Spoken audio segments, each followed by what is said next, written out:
Hello दोस्तों, कैसे हो आप। मैं ऐसा करता हूँ आप लोग स्वस्थ होंगे, मस्त होंगे और आप लोगों का प्रिपरेशन बहुत बेहतर ढंग से चल रहा होगा। दोस्तों, आज के क्लास में हम लोग बात करने वाले हैं DSSB के लिए मैथ। तो चलिए आज का क्लास हम लोग शुरू करेंगे। इससे पहले DSSB के बारे में थोड़ा सा जान लीजिए और सुपर टेट के बारे में जान लीजिए। हम DSSB क्यों कह रहे हैं, सुपर टेट क्यों नहीं कह रहे हैं, सुपर टेट क्यों नहीं कर रहे हैं। तो दोस्तों, यदि DSSB के आप यदि प्रिपरेशन कर लेते हैं ना, तो सुपर टेट का प्रिपरेशन आपका खुद ब खुद हो जाने वाला है। और सुपर टेट आने में अभी टाइम है, इस साल के लास्ट में आपका सुपर टेट आने वाला है। और यहाँ पर DSSB के बारे में बात करें तो आपको अप्रैल में आने वाला है। तो इसका प्रिपरेशन कीजिए। इसके लिए आपको 3.5 से 4 महीने आपके पास टाइम है। यदि इसका प्रिपरेशन कर लेते हैं तो सुपर टेट का प्रिपरेशन खुद ब खुद आपका हो जाने वाला है। मैं ऐसा करता हूँ कि इतनी बात आप समझ पा रहे हैं। तो आज से हम लोग क्लास की शुरू करेंगे और आज हम लोग पढ़ेंगे सिंप्लीफिकेशन, ठीक है ना। जो कि DSSB में पूछे हुए प्रश्न हैं, उन्हें आप कैसे आसानी से बना सकते हैं, उसके कॉन्सेप्ट को सीखेंगे। तो इस क्लास में आप अंत तक बने रहिएगा, क्योंकि ये काफ़ी ही सभी के सभी महत्वपूर्ण प्रश्न है और इसमें बार बार पूछे हुए प्रश्न हैं। तो चलिए बिना विलंब के हुए आज की क्लास हम लोग शुरू करते हैं। अब देखिए दोस्तों, ऐसे प्रश्न आपसे पूछे गए हैं, इन्हें बनाना 5 सेकंड का काम है। यदि आप जानते हैं तो इसे आसानी से बना सकते हैं, देखते ही इसका आंसर बता सकते हैं। लेकिन कैसे, इसके कॉन्सेप्ट को सीखिए। यदि आप बना सकते हैं तो वीडियो को रोक करके बनाने का प्रयास कीजिए और नहीं तो सीखने का प्रयास कीजिए।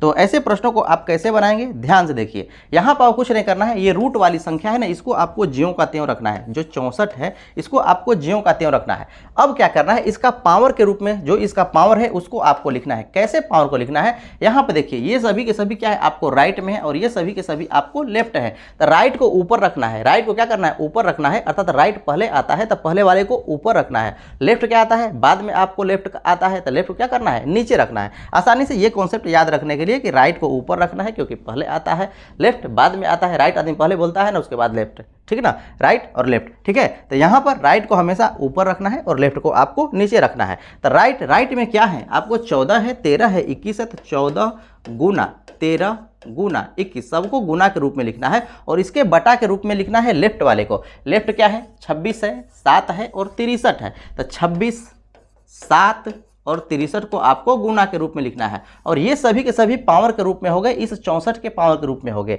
यदि ये बात आप भूल जाए कि आपको ये कैसे लिखना है, लेफ्ट का राइट, राइट का लेफ्ट आपको न याद रहे, तो आपको कैसे याद रखना है इसके बारे में समझिए।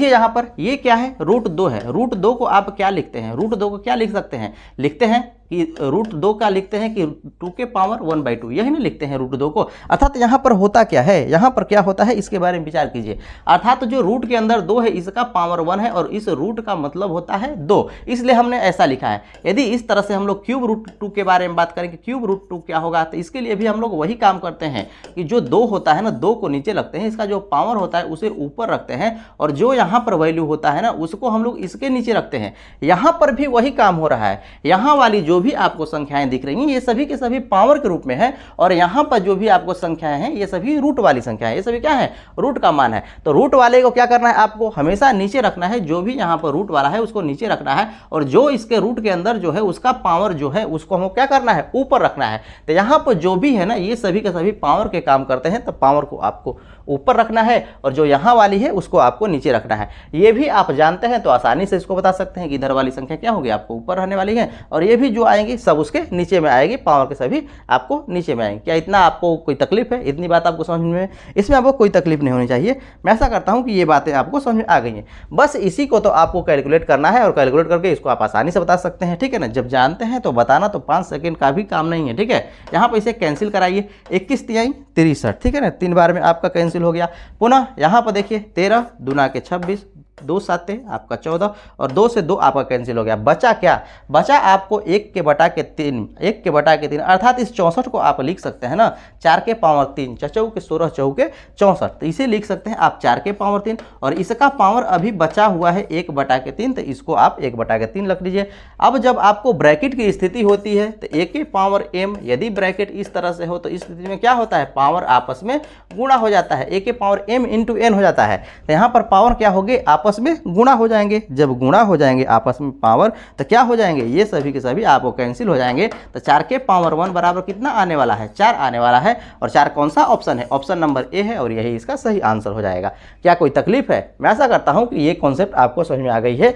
जब भी ऐसे प्रश्न आपको मिलेंगे तो अब आप आसानी से बना लेंगे, अब आप कहीं कंफ्यूज नहीं होंगे। तो चलिए नेक्स्ट क्वेश्चन की ओर चलते हैं और देखते हैं क्या उसे आप आसानी से बना पाएंगे। तो इस तरह की वीडियो के देखने के लिए आप अंत तक बने रहिएगा और अभी तक यदि नहीं सब्सक्राइब किए हैं तो जरूर सब्सक्राइब कर लीजिएगा। और यदि सुपर टेट के लिए मैथ्स देखना चाहते हैं तो उसका आपको प्लेलिस्ट बना हुआ है प्रीवियस ईयर प्रश्नों का सुपर टेट का, जो कि आपको 15 से लेकर के 22 तक में जितने प्रश्न आपको पूछे गए हैं सुपर टेट में मैथ्स से, उन सभी को उसमें रखा गया है। आप चाहें तो उसे आप आसानी से देख सकते हैं। और दोस्तों यदि आप DSSB का वीडियो देखना चाहते हैं तो उस वीडियो का लिंक इस वीडियो के डिस्क्रिप्शन में है, वहां से जाकर के DSSB के जो इससे पहले वाले वीडियो हैं उन्हें आप देख सकते हैं। तो चलिए नेक्स्ट क्वेश्चन की ओर चलते हैं।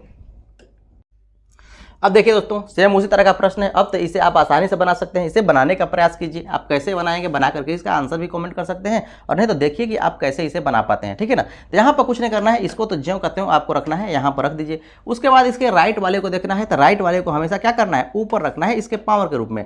क्या हो जाएगा, ऊपर 56 हो जाएगा, गुना आपका 29 हो जाएगा और गुना आपका 32 हो जाएगा। इसके नीचे रखना है, लेफ्ट वाला जो है इसको आपको नीचे रखना है। तो लेफ्ट में क्या है आपका 8 है, गुना 58 है और गुना आपका 28 है। ये सभी के सभी आपको नीचे होंगे और ये सभी के सभी आपको 3 के पावर के रूप में होंगे। अब जो कटता है उसे आप कटा लीजिए। तो ध्यान दीजिए 29 दूना के 58 हो जाएगा, 28 दूना के आपका 56 हो जाएगा और चौके आपका यहाँ पर 32 हो जाएगा और 2 से 2 आपका यहाँ पर कैंसिल हो गया। अर्थात बचा क्या, सिर्फ आपका 4 बचा है, अर्थात 3 के पावर 4। 3 के पावर 4 कहने का अर्थ क्या है, 81। तो 81 कौन सा ऑप्शन है, वही उसका सही आंसर हो जाएगा। ऑप्शन नंबर ए है और यही इसका सही आंसर हो जाएगा। क्या 5 सेकंड से अधिक इसको बनाने में लगने वाला है, 5 सेकंड से अधिक आपका नहीं लगने वाला है। आसानी से देखिएगा और इसे आप कैलकुलेट कर सकते हैं। तो चलिए नेक्स्ट क्वेश्चन की ओर चलते हैं और उसके कॉन्सेप्ट को सीखते हैं और देखते हैं कैसे प्रश्न पूछे गए हैं। तो इस वीडियो में आप अंत तक बने रहिएगा, ये काफ़ी महत्वपूर्ण आपको प्रश्न है। अब देखिए दोस्तों ऐसे प्रश्न आपसे पूछे गए हैं, ऐसे प्रश्नों को बनाना बिल्कुल ही आसान है, आप आसानी से बना सकते हैं।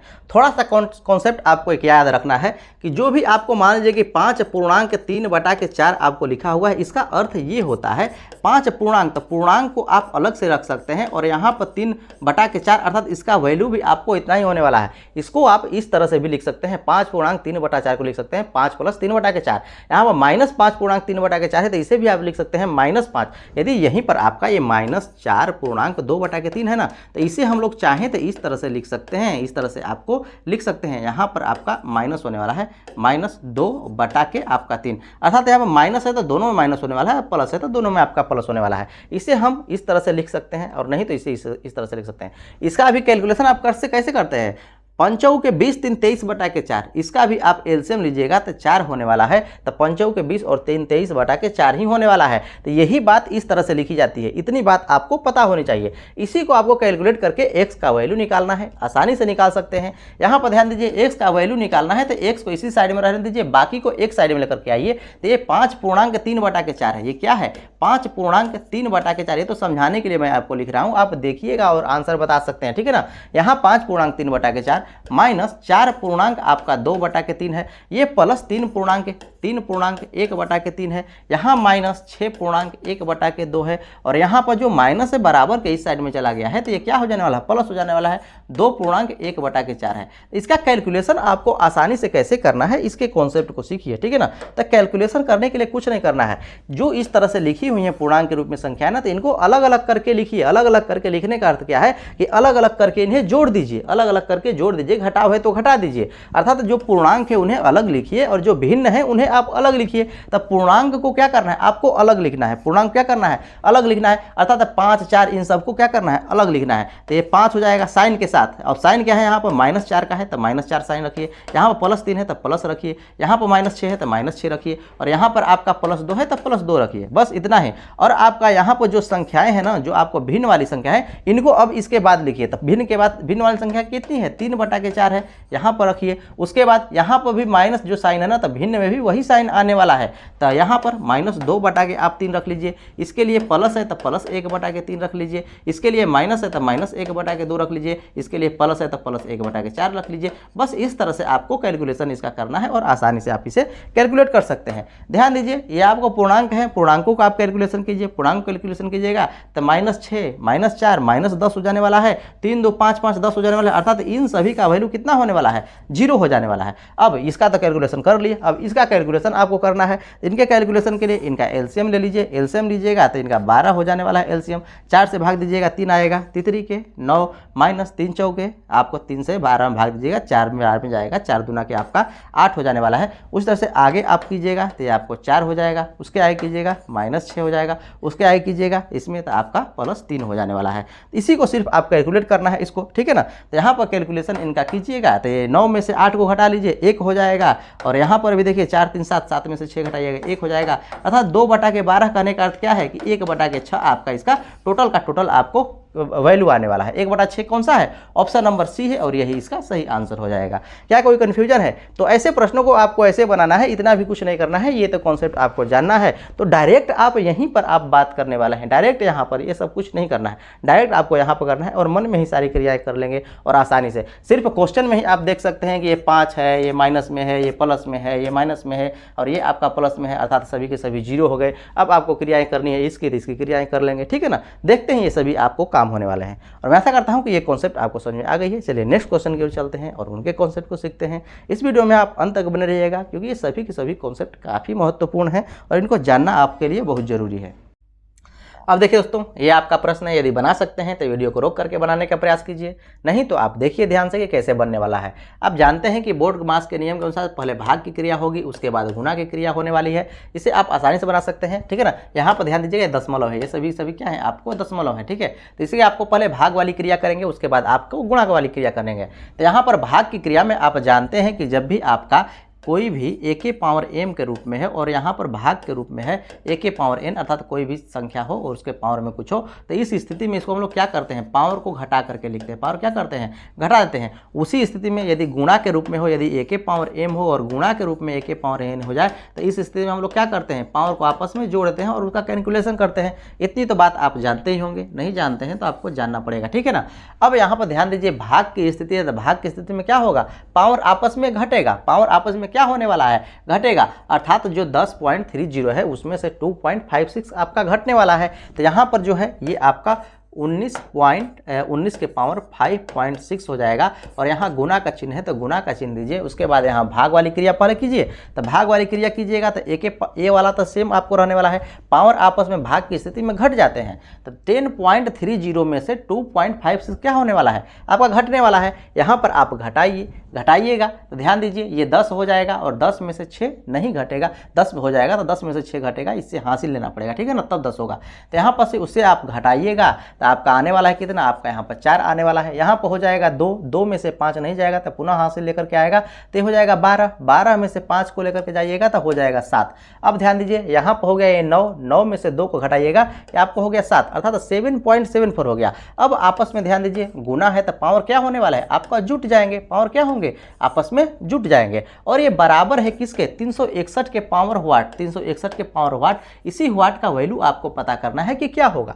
आप जानते हैं कि 361 किसका वर्ग होता है, 19 का वर्ग होता है, अर्थात 19 के पावर 2 का पावर जो है आपका वाट है और इसी का मान आपको निकालना है कि क्या होगा। आसानी से आप निकाल सकते हैं। पहले यहाँ पर इनके पावर को जोड़िए तो 19 हो जाएगा और इसके पावर को आपस में जोड़िएगा तो यहाँ पर 0 है, कुछ नहीं है तो 0 आपको हो गया, 0 और 4 आपका 4 हो गया, 7 6 13 के लिए 3 बचा कितना 1 और यहाँ पर 7 5 12 और 1 आपका 13 और बराबर किसके हो जाएगा, 19 के पावर देखिए वाट में 2 क्या हो जाएगा, गुणा हो जाएगा। नहीं जानते हैं तो जानिए, जब a के पावर m हो और उसका पावर कोई n हो जाए तो उस स्थिति में पावर आपस में क्या हो जाते हैं, गुणा हो जाते हैं। इतनी बात तो आप जानते ही हैं। तो ये पावर आपको आपस में गुणा हो जाएंगे, अर्थात वाट इंटू आपका 2 होने वाला है। अब ध्यान दीजिए यहाँ पर बेस दोनों क्या है, आपको समान है। जब बेस समान तो पावर भी आपस में समान होंगे, जब बेस समान हो तो पावर भी आपस क्या होते हैं, आपस में समान होते हैं। अर्थात जो वाट इंटू 2 है ना, ये बराबर हो जाएगा 13.3 3 4 के, ठीक है ना।